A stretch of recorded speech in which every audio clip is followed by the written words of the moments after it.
a fé somos feitos teus filhos, povo santo do Senhor. Sem a fé não há como alcançar paz com nosso Criador. Escolheste um povo caído, revelando o teu amor.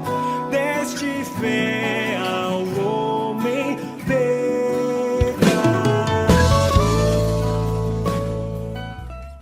Louvamos a Deus por seu amor, por sua bondade, por sua infinita misericórdia, por sua graça.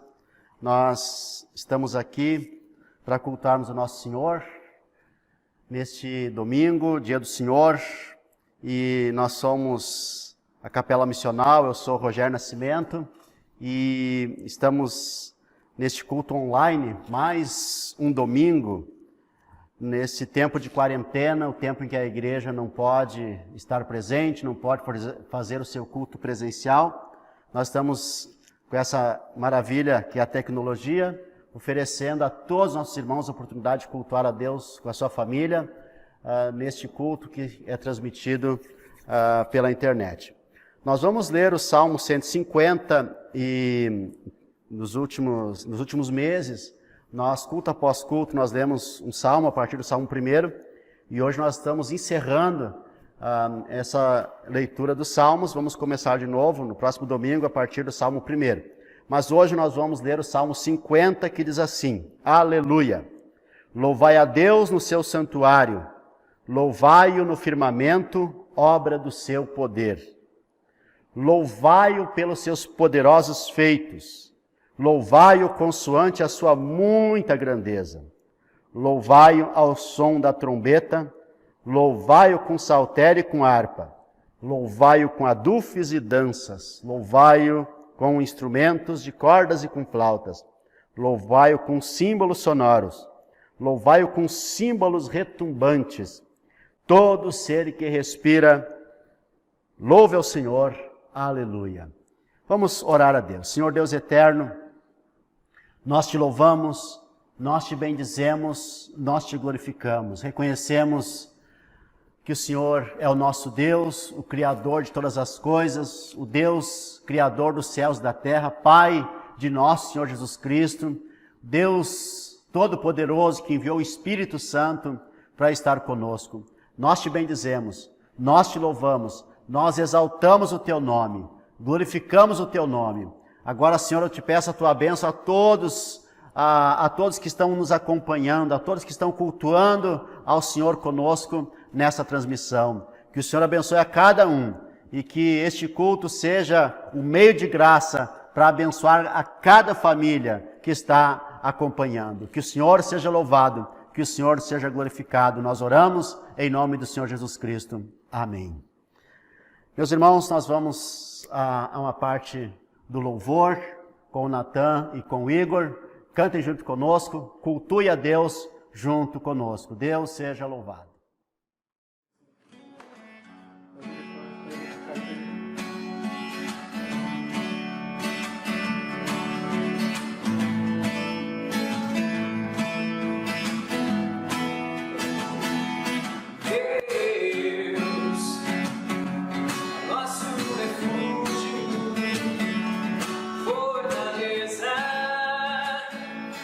Nossa força nas batalhas e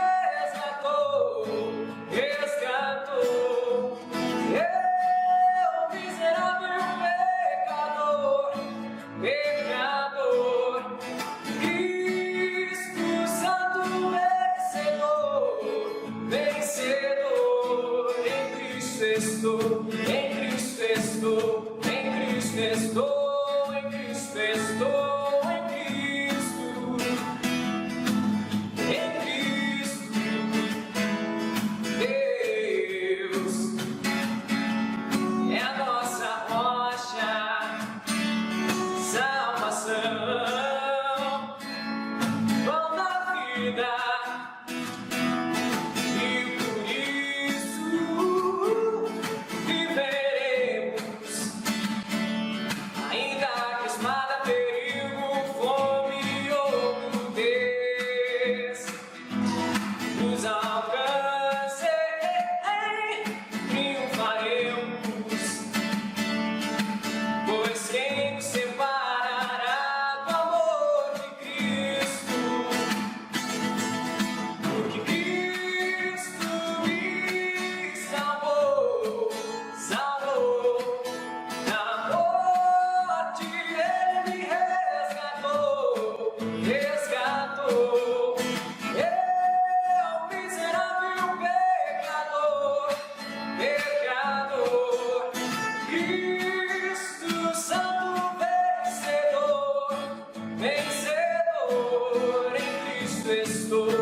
Meus irmãos, em nossos cultos, nós usamos a nossa confissão de fé como padrão de pregação e de ensino, tendo as Escrituras como nossa regra de fé e prática, mas também nós usamos as perguntas do catecismo como forma, do breve catecismo de Westminster, como forma de ensinar a igreja. Nós somos uma igreja que subscreve os padrões de Westminster e dentre esses documentos está o breve catecismo que nós usamos nos cultos. E hoje nós vamos fazer a pergunta número 1 com a resposta. A pergunta número 1 do breve catecismo é a seguinte: qual é o fim principal do homem?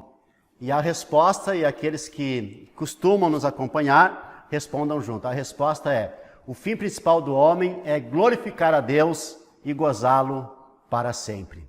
Este é a grande finalidade do ser humano. Glorificar a Deus e gozá-lo para sempre. Nós também, meus irmãos, em nossos cultos, nós oramos a oração do Senhor, a oração do Pai Nosso. E não é apenas uma maneira mecânica de fazê-lo, mas também de coração. Nós oramos essa oração porque esta é a oração, não apenas um modelo, mas é a oração que o Senhor nos ensinou. Recite junto comigo: Pai nosso que estás nos céus, santificado seja o teu nome. Venha o teu reino, faça a tua vontade, assim na terra como no céu.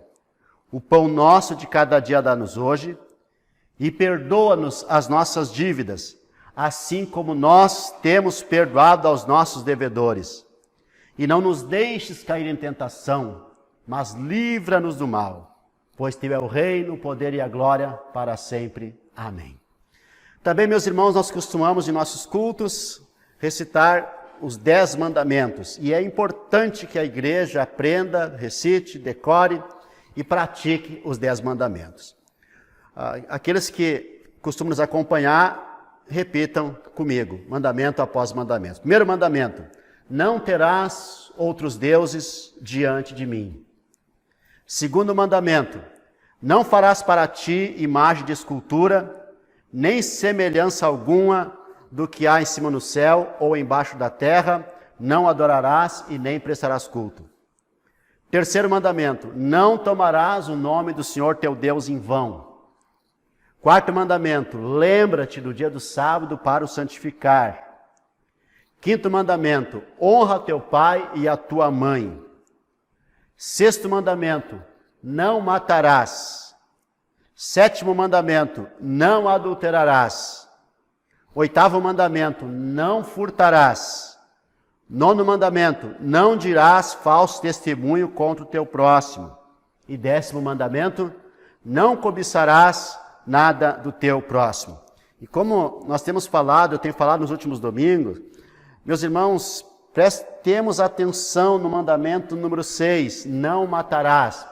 E nesse tempo em que nós estamos de quarentena e combatendo os efeitos do Covid-19, nós precisamos observar este mandamento, não matarás. E uma das formas, meus irmãos, de nós obedecermos este mandamento é protegendo, é fazendo de tudo para que a vida do nosso próximo, para que a vida do nosso irmão seja protegida. Portanto, não descuidemos, não quebre este mandamento, não matarás, mas proteja a vida do teu irmão. Ao proteger a si mesmo, você estará protegendo também a vida do seu irmão. Cuide do seu irmão, cuide dos mais velhos, cuide dos idosos, cuide das crianças, cuide de todas as pessoas que são do grupo de risco, mas também cuide de si mesmo, porque assim você estará obedecendo e não quebrando o 6º mandamento: não matarás. Certo? Vamos fazer isso, vamos observar esse 6º mandamento. Meus irmãos, vamos à pregação da palavra, ao sermão de hoje. Nós somos uma igreja centrada na palavra, centrada no evangelho, e o nosso principal momento do culto é a exposição da palavra, é a pregação, é o sermão. E hoje nós vamos ler e expor capítulo 13 de Lucas, do verso 1 ao 5.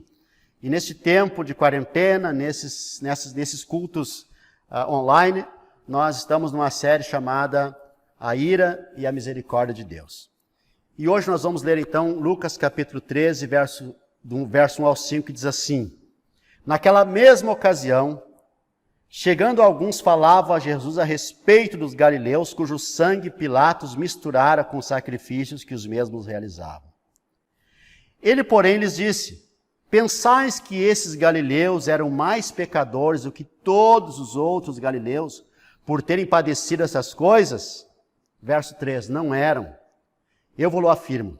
Se, porém, não vos arrependerdes, todos igualmente perecereis. Ou cuidais que aqueles 18 sobre os quais desabou a torre de Siloé e os matou eram mais culpados que todos os outros habitantes de Jerusalém? Não eram, eu vos afirmo. Mas se não vos arrependerdes, todos igualmente perecereis. O tema de hoje, ou o título do sermão de hoje, é como entender os acontecimentos do mundo e como viver nesses tempos difíceis. Meus irmãos, todos somos iguais diante das tragédias. A diferença é que uns se voltam para Deus e outros, nesses tempos, se distanciam ainda mais dele. Quando há um acontecimento que as pessoas qualificam como anormal, especialmente as tragédias, logo a grande pergunta que as pessoas fazem é: por que Deus deixou isso acontecer? Quando aconteceu, por exemplo, o ataque às Torres Gêmeas, essa foi a pergunta mais feita. Quando aconteceu aquele histórico tsunami na Indonésia, em 2003, 2004, ou 2004, 2005, essa foi a grande pergunta, novamente, que foi feita. E assim, sucessivamente, quando acontece uma tragédia, ou algo que traga mais dores à humanidade, esta sempre foi e sempre é a pergunta. E agora, meus irmãos, diante deste caos gerado pelo Covid-19, com tudo que está acontecendo em consequência, as pessoas estão novamente perguntando sobre Deus. Deus permitiu? Deus decretou? Como Deus deixa isso acontecer? Isso não poderia simplesmente desaparecer? E um dos desafios que nós temos nesse tempo, quando coisas assim acontecem, é aprender sobre a natureza do que está acontecendo e como viver esse tempo, como cristão. E eu quero adiantar que a tese principal desse sermão é que o ser humano, em sua ignorância, ganância e ansiedade, é o grande responsável, o grande provocador das maiores tragédias. E quando ele não é o responsável direto, ele é o causador dos grandes males que se seguem às tragédias. E é dessa forma, meus irmãos, que Jesus olharia para os ataques às Torres Gêmeas, para as guerras, para os genocídios, para a fome no mundo e até mesmo para as epidemias e pandemias. Tudo começa no coração ou na ação de alguém. E no texto que nós lemos, Jesus está num diálogo, provavelmente num debate, sobre um massacre de vários galileus, no momento em que eles iriam oferecer sacrifícios no templo, e naquele momento eles são massacrados por ordem de Pôncio Pilatos, governador enviado por Roma. Só que no debate, na conversa, ao invés de Jesus justificar, explicar ou fazer uma especulação teológica sobre o fato, ele vai direto à maior necessidade das pessoas nessas horas, que é a volta para Deus. Ele não inicia um debate teológico ou uma explicação grandiosa, mas ele chama todos ao arrependimento. A partir dali, depois disso, sim, os versos na sequência, ele vai trazer toda uma explicação teológica do fato, mas antes disso, ele chama todos ao arrependimento. E as pessoas, quando olham para um acontecimento no mundo, elas não lembram das pessoas cruéis, da ganância humana, da condição humana, mas elas querem acusar ou responsabilizar a Deus. Elas querem colocar Deus contra a parede. Mas nós precisamos entender, meus irmãos, a natureza dessas coisas. E no próprio texto, meus irmãos, já há um relato sobre a natureza desses fatos. E no próprio texto já há a causa do acontecimento daquela tragédia. Então, em primeiro lugar, o texto nos mostra que o massacre, aquele massacre, foi ordem de Pôncio Pilatos. O massacre foi ordem de Pilatos. Veja o verso 1. Naquela mesma ocasião, chegando alguns, falavam a Jesus a respeito dos galileus, cujo sangue Pilatos misturara com sacrifícios que os mesmos realizavam. Aqui temos, meus irmãos, a natureza do massacre, a natureza daquele acontecimento foi ordem humana, foi causado por uma pessoa, no caso aqui, Pôncio Pilatos. Em segundo lugar, meus irmãos, na palavra de Jesus, na resposta de Jesus, havia a identificação de como as pessoas interpretavam o fato. As pessoas pensavam que os atingidos eram mais pecadores do que os não atingidos. Veja o verso 2. Ele, porém, lhes disse: pensais que esses galileus eram mais pecadores do que todos os outros galileus por terem padecido essas coisas? Irmãos, na palavra de Jesus, Jesus identifica isso porque eles tinham morrido, e as pessoas achavam isso, que eles tinham morrido por ter mais pecado do que os outros. Uma espécie de castigo imediato ou consequência imediata dos seus pecados, até mesmo porque eles foram mortos no momento em que eles iriam oferecer sacrifício a Deus. Mas, meus irmãos, vejam na sequência que, nas palavras de Jesus, nós temos aqui a identificação, meus irmãos, da natureza do mundo. Veja que todos, aqui fica demonstrado que todos são pecadores e estão no mundo de pecados. Essa é a condição do mundo. Veja o verso 3, não eram mais pecadores, né? Eu vou-lo afirmo. Se, porém, não vos arrependerdes, todos igualmente perecereis. Ou cuidais, verso 4, que aqueles 18 sobre os quais desabou a torre de Siloé e os matou eram mais culpados que todos os outros habitantes de Jerusalém? Não era, o verso 5, eu vou-lo afirmo. Mas se não vos arrependerdes, todos igualmente perecereis. Nós vivemos num mundo de caos, nós vivemos no mundo de pecados, nós vivemos no mundo assim. Também, meus irmãos, na palavra de Jesus nós identificamos a condição dos pecadores, a natureza dos pecadores. Todos são pecadores e estão no mundo de pecados e por isso necessitam de arrependimento. Esta é a indicação do Senhor Jesus na sua visão sobre as tragédias do mundo. Todos são pecadores, estão no mundo de pecados e por isso necessitam de arrependimento. Veja os versos 13 e 4. Jesus disse, em resposta à ideia de que os que morreram eram mais pecadores do que os outros, não eram, eu vou-lo afirmo. Se, porém, não vos arrependerdes, todos igualmente perecereis. Se não vos arrependerdes, todos igualmente perecereis. As pessoas, meus irmãos, atingidas por males, ao voltarem-se para Deus, elas são livres, é isso que Jesus está dizendo, da verdadeira tragédia que seria a condenação eterna. Então, muitas pessoas que morreram em tragédias, elas vão viver a vida eterna. Mas outras pessoas que escapam das tragédias, elas, quem sabe, serão condenadas eternamente por falta deste arrependimento. Então, meus irmãos, a resposta de Jesus, ou a palavra de Jesus, nos demonstra a maneira como ele olhou para os acontecimentos.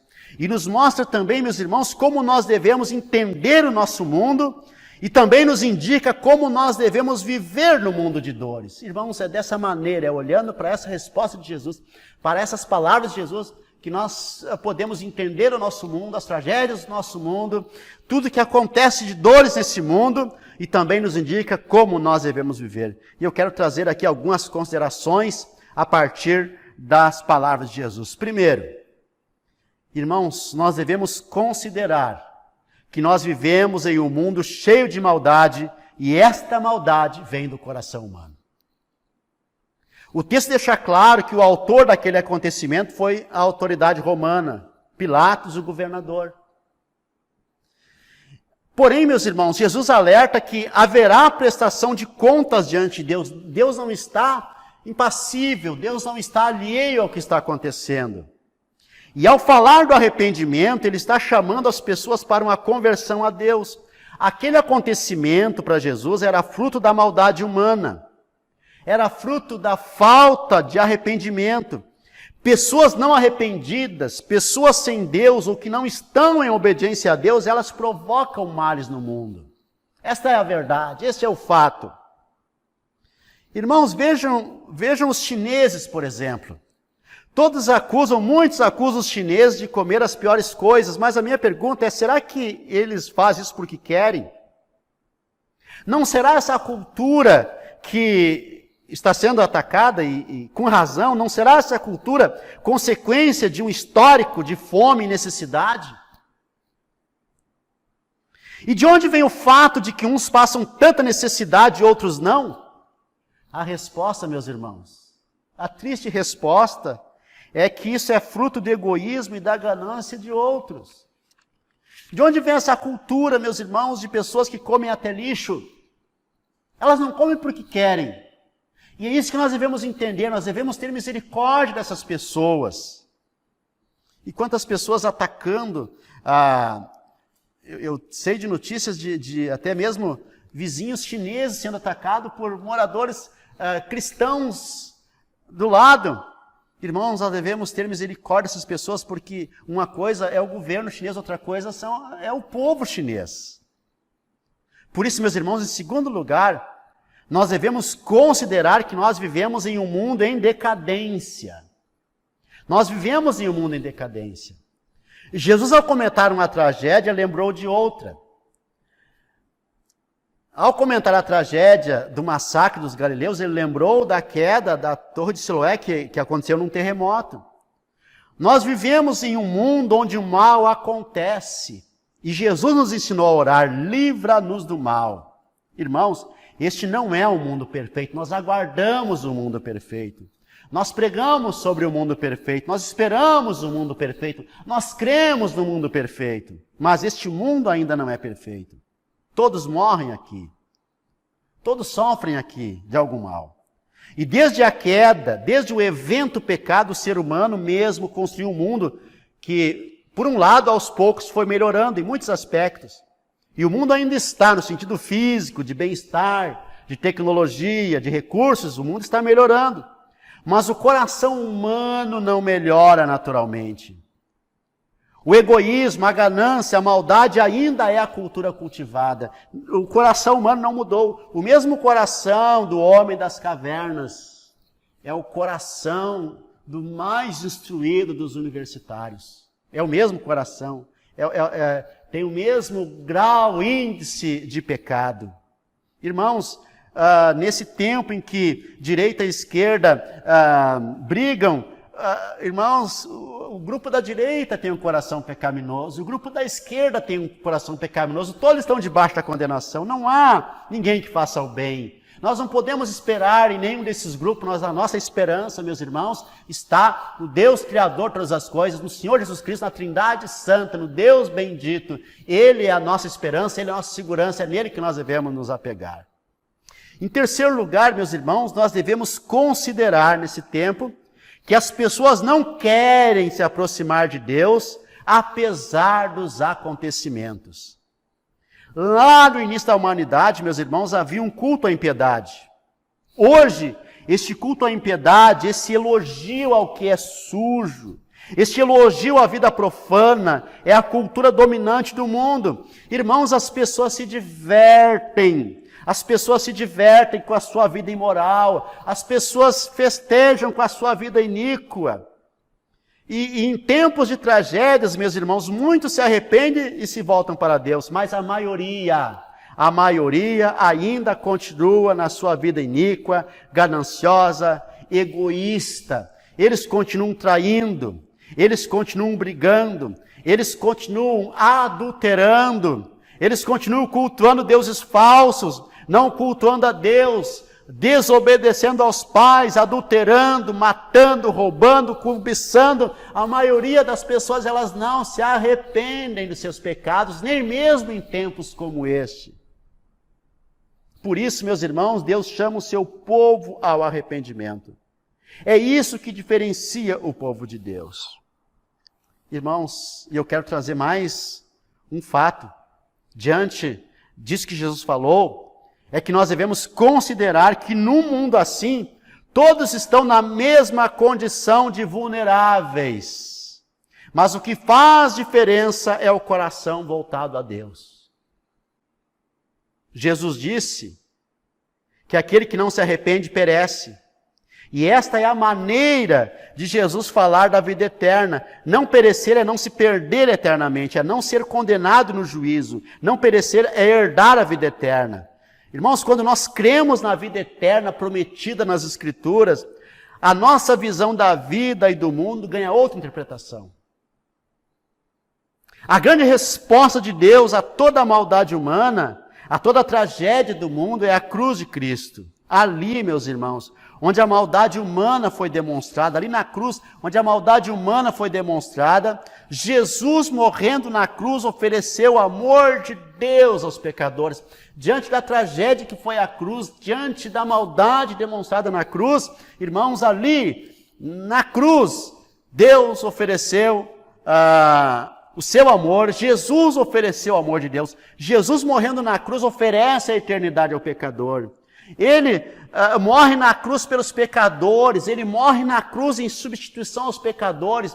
Da cruz, da tragédia, da morte saiu a vida eterna aos pecadores. Esta é a mensagem que nós temos, esta é a grande resposta de Deus ao mundo.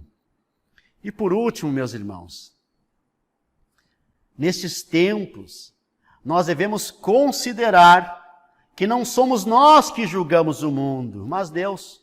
Logo, nós não devemos condenar as pessoas, mas oferecer a elas o amor de Deus. Eu quero repetir essa última proposição. Devemos considerar, diante de tudo isso e diante das palavras de Jesus, que não somos nós que julgamos o mundo, mas é Deus. Logo, nós não devemos condenar as pessoas, mas oferecer a elas o amor de Deus. Aqueles que foram falar com Jesus sobre o acontecimento, eles já foram com o conceito pronto, eles já foram com um preconceito, eles já foram com o seu conceito já idealizado. E o conceito deles era o seguinte: se eles foram atingidos é porque mereciam. Se eles estão sofrendo é porque mereceram. E esta é uma maneira religiosa de ver o mundo. É a maneira religiosa de falar o seguinte: provavelmente eu não vou ser atingido porque eu sou melhor. Aquele que foi atingido, ele é um pecador. Aquele que está sendo atingido, ele está debaixo de um juízo. Eu não. Irmãos, mas não é este olhar que nós devemos ter. Nós devemos olhar o mundo com o mesmo olhar de Jesus, o olhar de compaixão e misericórdia. Irmãos, é tempo de socorrer as pessoas, é tempo de amar as pessoas, é tempo de não simplesmente demonstrar aquele amor do abraço, até porque não dá para abraçar nesse tempo. Isso pode ser hipócrita, mas, meus irmãos, é tempo da verdadeira ajuda, da verdadeira demonstração do nosso cristianismo. E o nosso cristianismo não é ideológico.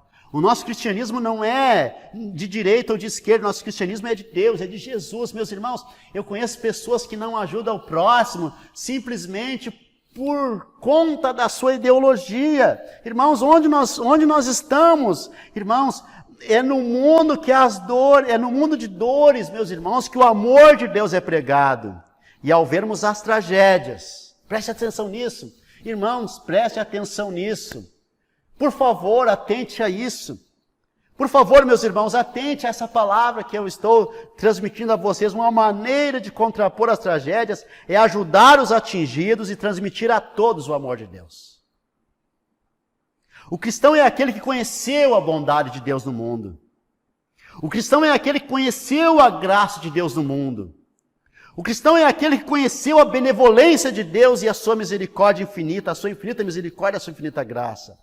Logo, meus irmãos, esses valores, estes atributos, eles devem ser revelados em nossas ações no mundo. O cristão, ele vai agir no mundo, ele não vai esquecer os necessitados, porque ele conheceu o amor de Deus, ele foi atingido como um raio pelo amor de Deus. Aquelas pessoas que chegaram até Jesus, elas foram já com uma ideia de que aqueles que foram mortos, eles mereceram aquilo, foi uma coisa bem feita. Não, meus irmãos, nós não devemos agir dessa maneira com as pessoas atingidas, nós devemos ajudar as pessoas, nós devemos socorrer as pessoas.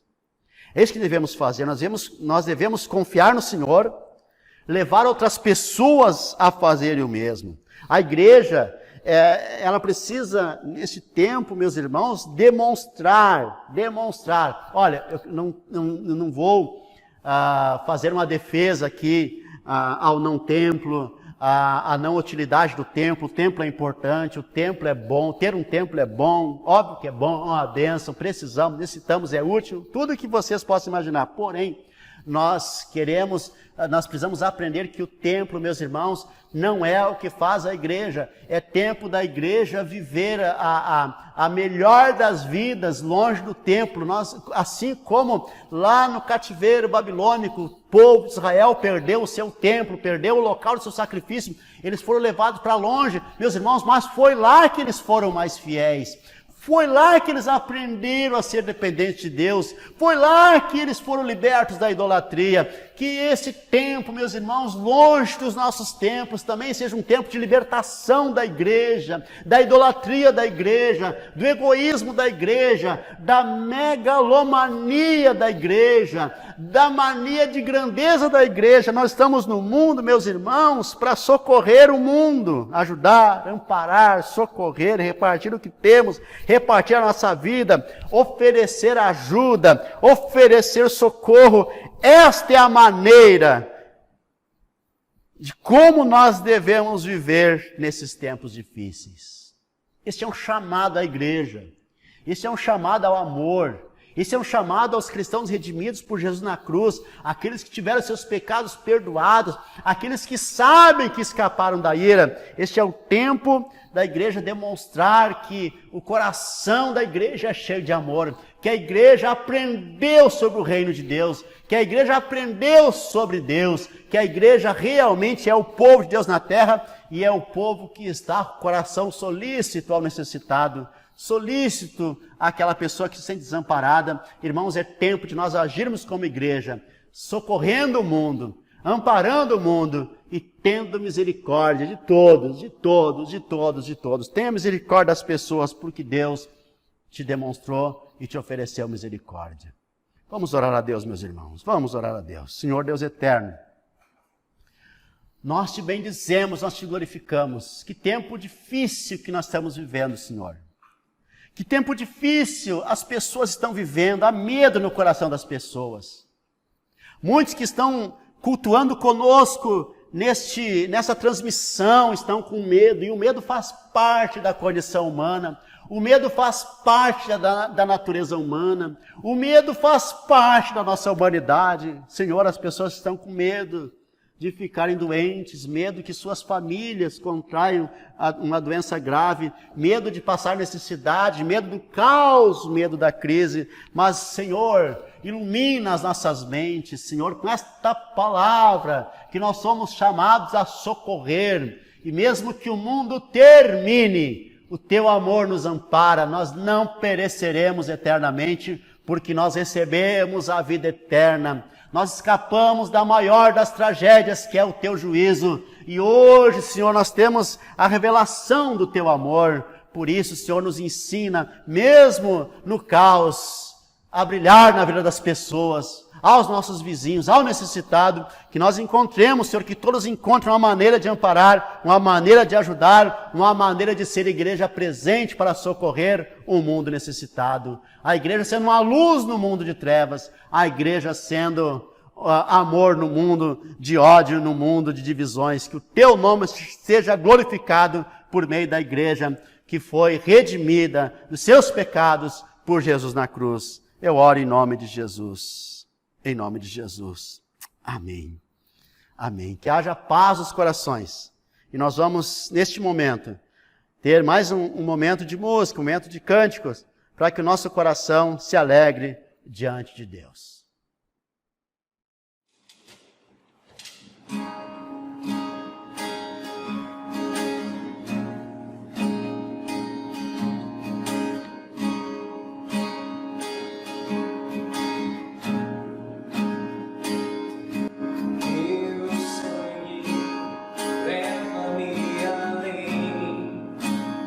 Todas as alturas, te ouço a tua voz.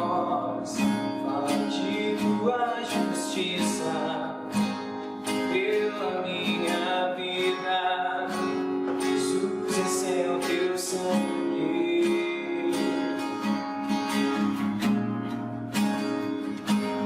Tua cruz mostra tua graça, fala do amor do Pai que prepara para nós um caminho para Ele, onde eu possa me achegar somente pelo sangue.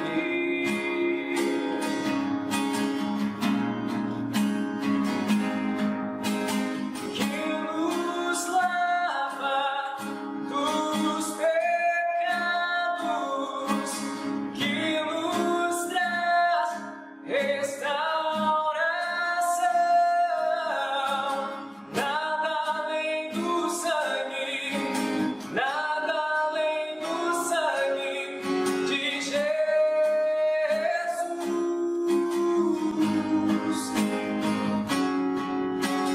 Que nos faz brancos como a neve, aceitos como amigos de Deus. Nada além do sangue, nada além do sangue de Jesus. Meus irmãos, em todos os nossos cultos, nós temos também a cultura em nossa igreja de recitarmos o credo apostólico, que é, desde os tempos dos pais da igreja, desde os tempos da igreja do 3º e 4º século, uma maneira de resumir a fé cristã. E ao recitarmos o credo apostólico, nós estamos confessando, declarando que a nossa fé é uma fé ortodoxa, é uma fé na doutrina apostólica. O credo apostólico, então, recite comigo, diz assim: creio em Deus, Pai Todo-Poderoso, Criador do céu e da terra. Creio em Jesus Cristo, seu único Filho, nosso Senhor, o qual foi concebido por obra do Espírito Santo. Nasceu da Virgem Maria, padeceu sob o poder de Pôncio Pilatos, foi crucificado, morto e sepultado, desceu ao inferno, ressurgiu dos mortos ao 3º dia, subiu ao céu, está sentado à direita de Deus Pai Todo-Poderoso, de onde há de vir para julgar os vivos e os mortos. Creio no Espírito Santo, na Santa Igreja Católica, na comunhão dos santos, na remissão dos pecados, na ressurreição do corpo, na vida eterna. Amém. Isto é muito lindo, isso é maravilhoso e nós amamos recitar o credo apostólico. Lembrando, meus irmãos, que quando nós recitamos na Santa Igreja Católica, nós estamos recitando e nós estamos falando e nós estamos confessando e declarando não o catolicismo, mas a catolicidade da igreja, o aspecto universal da igreja, aquele aspecto da igreja que envolve todos os santos, de todos os tempos e de todos os lugares. Que Deus abençoe a igreja que é católica nesse sentido e que crê na comunhão dos santos.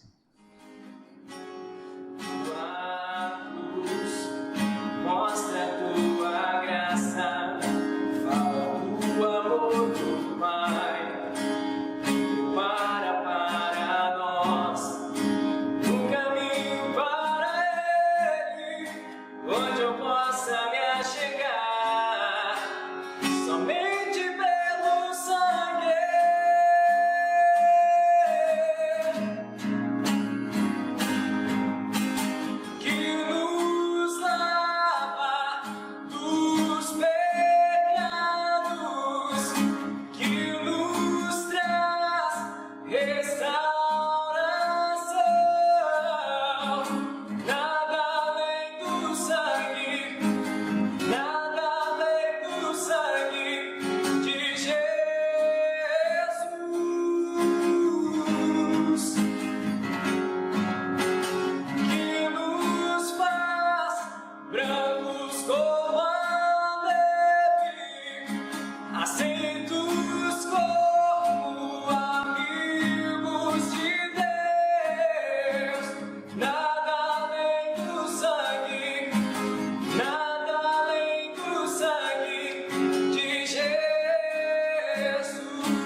Meus irmãos, estamos chegando ao final da nossa transmissão, final do nosso culto. Louvamos a Deus por seu amor, por sua bondade, por sua misericórdia, por sua benevolência. Eu quero orar com vocês, orem comigo neste momento, antes de nós encerrarmos este culto. Senhor Deus eterno, nós te louvamos, nós te bendizemos, nós te glorificamos de todo o nosso coração. Deus Criador dos céus e da terra, Pai de nosso Senhor Jesus Cristo, Deus que envia o Espírito Santo para estar conosco, nós te adoramos, nós te glorificamos. Senhor, muito obrigado por este culto, obrigado por todas as pessoas que estão nos assistindo neste momento. Também agora eu te peço, Senhor, que o Senhor nos dê uma semana abençoada, que a tua boa mão seja com todos. Guarda cada um, Senhor, que haja a tua bênção, que haja a tua proteção, que a tua boa mão seja com as famílias. Senhor, que haja provisão segundo a tua providência, que haja provisão na casa de todos. Nesses tempos difíceis, Senhor, que haja provisão na casa de todos. Também guarda nossas crianças, guarda nossos filhos, Senhor. Guarda também os nossos idosos, Senhor. Nos livra do mal, nos livra do maligno, Senhor. Guarda a nossa casa. Que haja, Senhor, bênçãos de Deus, que haja a tua bênção, a tua graça, Senhor, e todas as provisões necessárias dentro de nossa casa. Nós oramos em nome do Senhor Jesus Cristo. Amém. Amém. Meus irmãos, estamos encerrando o nosso culto. Nós somos a Capela Missional, Igreja Cristã de Confissão Reformada. Nosso local de culto é na rua Nicolau Eli, 332, no Jardim Floresta, em Porto Alegre. E depois que terminar a quarentena, nossos cultos serão sempre nos domingos, às 10 da manhã, nesse endereço. Que Deus abençoe a todos. A graça do Senhor Jesus Cristo, o amor de Deus e a comunhão do Espírito Santo seja com todos vós. Fiquem na paz e fiquem em paz. E até o próximo domingo, se Deus quiser. Deus abençoe a todos. Amém.